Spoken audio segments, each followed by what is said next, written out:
Alright, so this video is for the new student dialogue blog thing. Alright, the first question is, do you feel your group achieved true dialogue? Why or why not?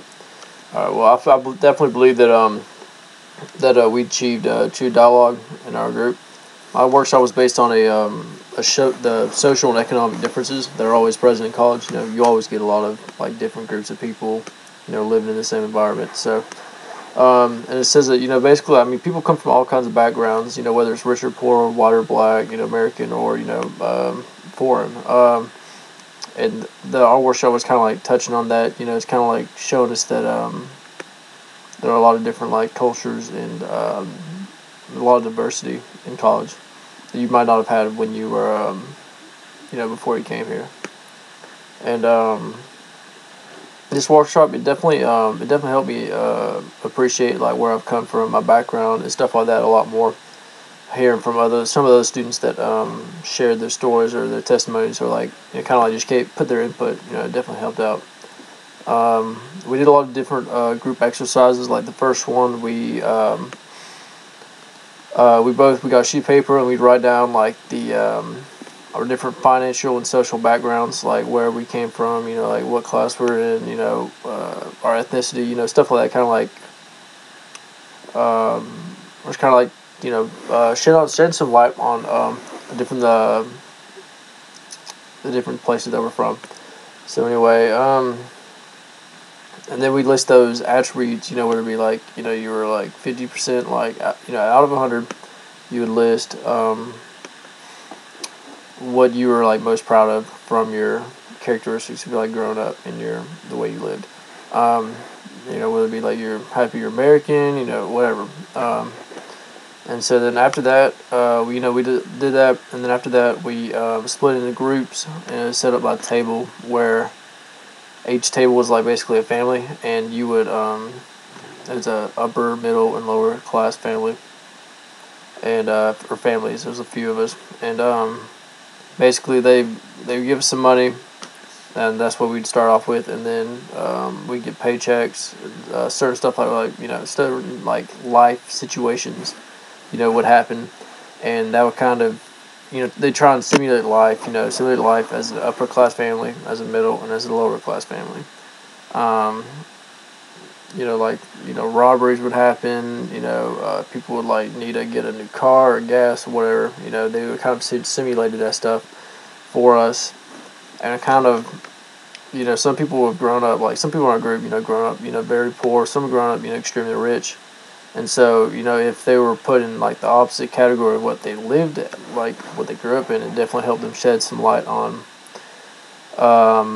kind of gave them a new perspective on how life happens for some people.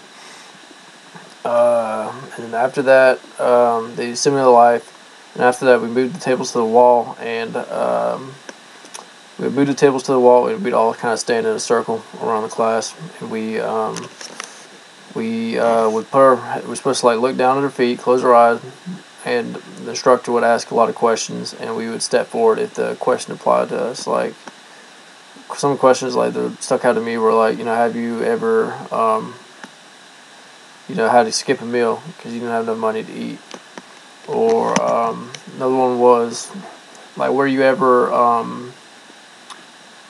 something about how you were ever like suspicious, like people were suspicious of you like shoplifting or something like that because of your race, like they were like, you know, like keen on you, like thinking you did it, and like stuff like that. Kind of like maybe, you know, get to think, you know, I've never really had to like do any of those stuff.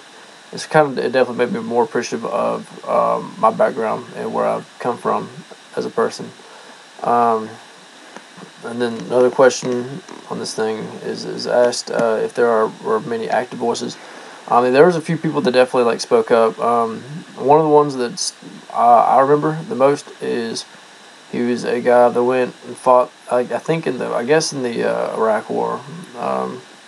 But he was a veteran. He was coming back. You know, he like was a fireman first, and then he didn't really like that, so he's transferred here.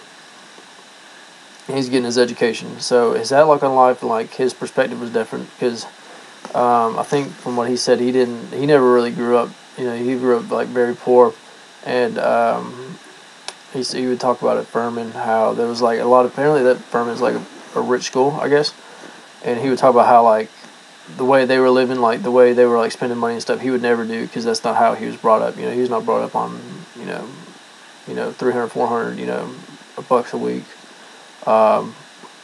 for like just spending money in college. He was never brought up like that, and he didn't really like that lifestyle, I guess. And it definitely I definitely could I feel like where he's coming from. I like understand like what he's going through and stuff like that. And then another question is whether reserved voices in your dialogue. There was definitely, some people that didn't share their opinions. I was one of them. I'm not really gonna voice my opinion like how I'm feeling because I don't know. I'd rather sit back and watch and like learn from other people instead of feeling the need to voice my own opinion on stuff. I appreciate when people do that, but I'm not one of those ones that's gonna be doing that most likely. And yeah, that's my student vlog. My name's Mark Walker.